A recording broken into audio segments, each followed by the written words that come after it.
내귀에 도청장치요? 아니 이건 또 무슨 소리일까요? 이 방송사고가 아닙니다. 어느 날 내귀에 도청장치 이런 방송사고 있었잖아요. 그거보다 더 무시무시한 일이 발생했습니다. 서울 은평구에서 30대 남성이 오직 장식용으로만 허가받은 무시무시한 흉기를 들고 나와 아파트 주민을 잔혹하게 살해한 사건. 대체 왜 그런 짓을 저질렀는지 그 이유가 알려지지 않았었는데요. 그런데 여기서 도청장치가 나옵니다. 가해자가 범행 동기에 대해서 아주 황당한 진술을 했다고요? 네, 그렇습니다. 가해자가 긴급 체포가 돼서 어제 경찰 조사를 받았는데요.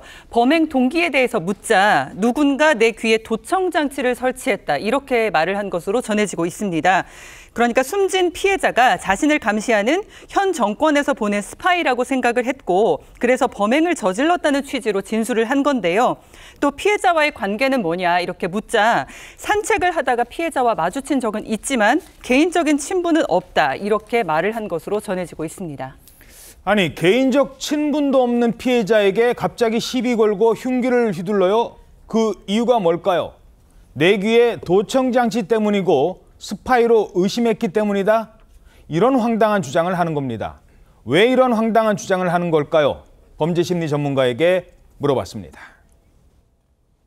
이 사람이 이전에는 정신질환이 없었는데 최근 들어서 그런 일이 본인에게 생겼을 가능성도 있고 그러나 적어도 좀 자신의 책임을 감경하기 위한 전략적인 그런 발언이라고 봅니다. 자, 이쯤 되면 이거 마약 복용했는지도 좀 따져봐야 될 것 같은데요. 그런데 마약 검사를 또 거부하고 있다고요? 그렇습니다. 현재까지는 경찰 조사에서 이 남성에게 정신질환 치료라든지 아니면 약물 복용 이력은 나타나지 않고 있습니다. 그래서 경찰에서는 혹시 마약을 했나 싶어서 간의 마약 시약 검사를 하려고 했더니 이 남성이 거부를 했습니다. 이제 거부하게 되면 우리가 압수수색 영장을 받습니다. 그래서 이 남성에 대해서 구속영장도 신청을 했고 또 압수수색영장을 신청을 했기 때문에 압수수색 신청하게 되면 신체에서 소변이라든지 모발을 뽑을 수가 있거든요. 신청을 했고요. 그리고 이제 정신감정도 혹시 의뢰를 했다고 하는데 두고 봐야 될 것 같고요. 그런데 경찰은 이 남성이 범행 전에 골프 가방에 범행에 있었던 흉기를 넣어가지고 아파트 단지 20간을 돌아다녔다는 거예요. 이거 아파트 단지를 다니고 있었어요? 그래서 그렇다고 한다면은 범행의 고의성, 즉 누군가를 만나게 되면은 범행을 하려고 준비한 거 아니냐라고 보고 있고 또 그리고 이 흉기를 최근에 이렇게 다듬은 흔적이 있는지도 확인하기 때문에 그걸 확인하게 되면 실제로 이 남성이 고의성이 있나 없나 여부를 확인할 수는 있을 것 같습니다. 바로 이번 사건의 핵심은 흉기에 있습니다. 아무리 장식용이라고 합니다만 저희들이 방송에서도 이 단어를 말씀드릴 수 없는 아주 무시무시한 흉기입니다. 문제는 어떻게 이런 사람이 그런 흉기를 가지고 있었을까? 그런데요, 이와 관련해 아주 충격적인 이야기가 알려지고 있습니다. 이 가해자가요, 매년 이거 검사를 받는답니다. 도검 소지자들이 받아야 할 정신감정을 단 한 번도 받지 않았다고 합니다.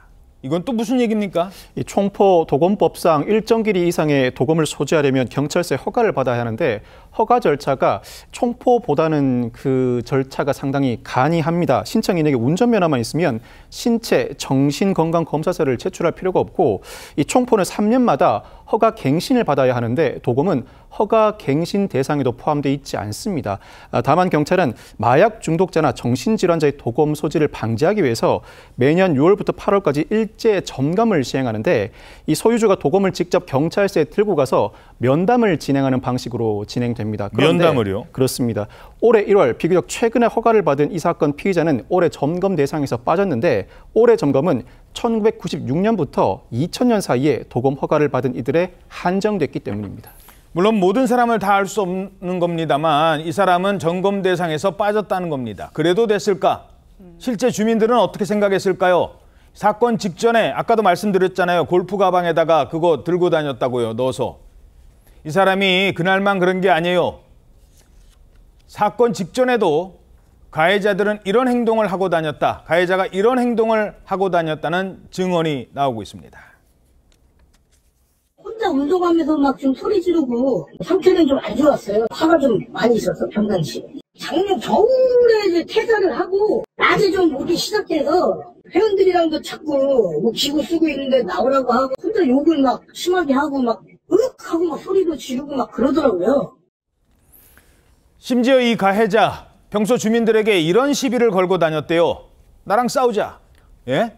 나랑 싸우자고요 지금? 그것도 아이들한테 그렇게 시비를 걸기도 했다고 합니다. 이 주민들에 따르면요, 가해자가 평소에도 이상 증세, 그런 행동을 많이 보였다고 합니다.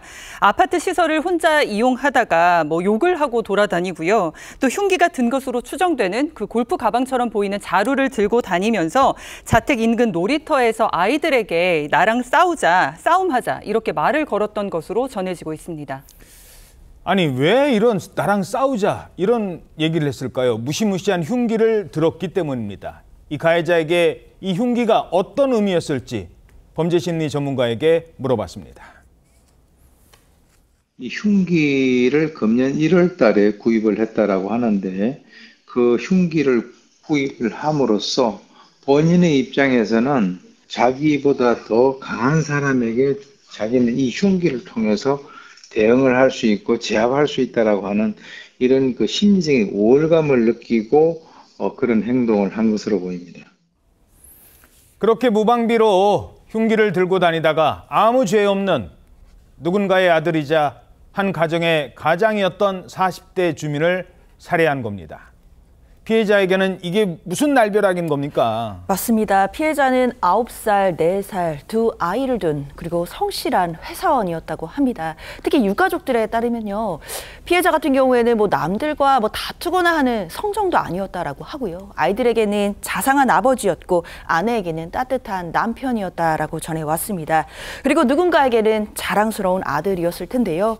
피해자의 부친은요, 사망한 아들의 휴대전화에서 119 번호가 떠 있는 걸 봤다면서 공격 당하는 그 순간에도 신고하려고 했던 것 같다면서 울분을 참지 못했다고 합니다.